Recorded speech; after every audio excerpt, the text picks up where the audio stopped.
நான் 2 பேருக்கு தேவையான காலிஃப்ளவர் எடுத்துருக்கேன். இதை வந்து சுடுதண்ணியில் மஞ்சத்தூள் உப்பு போட்டு சும்மா ஒரு 5 நிமிஷம் மட்டும் நம்ம வச்சு எடுத்துக்கலாம்.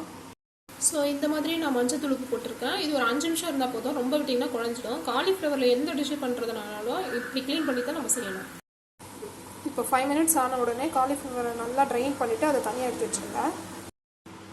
காலிஃப்ளவர் கோட்டிங் ரெடி பண்ணிக்கலாம். 2 ஸ்பூன் கார்ன்ஃப்ளவர் மாவு போட்டுக்கிறேன்,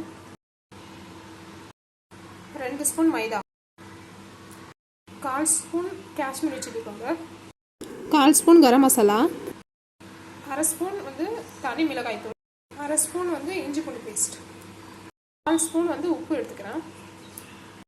இப்போ கொஞ்சமாக தண்ணி விட்டு நல்லா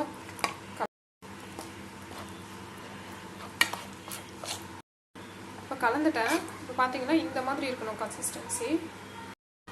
இப்போ இதை நல்லா கோட் பண்ணியாச்சு. ஒரு 20 நிமிஷத்துக்கு நான் விட்டுறேன்.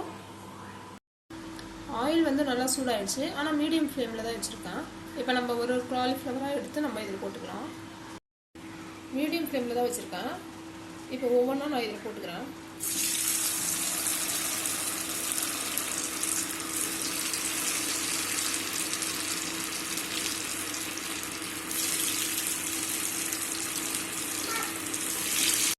நம்ம எண்ணெயில் போட்டோன்னா அது வேகும் போது இந்த மாதிரி வரும். இது ஃபுல்லாகவே இந்த பபுள்ஸ்லாம் ஃபுல்லாகவே கம்ப்ளீட்டாக நம்மளுக்கு அடங்கினதுக்கப்புறம் நீங்கள் எடுங்க. இதுலேயே கொஞ்சம் கருவேப்பிலை போட்டு நான் பொரிச்சு எடுத்துக்கிறேன்.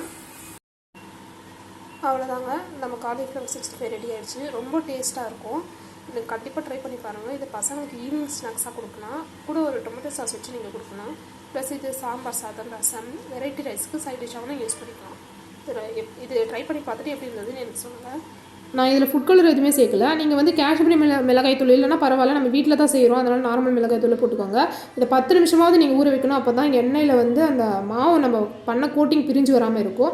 இன்னொன்று, இதை நான் காட்டும் போது உங்களுக்கு நிறைய இருந்தது. இப்போ பார்த்தீங்கன்னா கம்மியாக. இதை பொரிக்கும் போதே எடுத்து சாப்பிட்டுட்டாங்க. அந்தளவுக்கு டேஸ்ட்டாக இருக்கும். கலர் தெரியல அது, பட் டேஸ்ட்டு டெஃபினட்டாக சொல்கிறேன், ரொம்ப சூப்பராக இருக்கும். கண்டிப்பாக ட்ரை பண்ணி பாருங்கள்.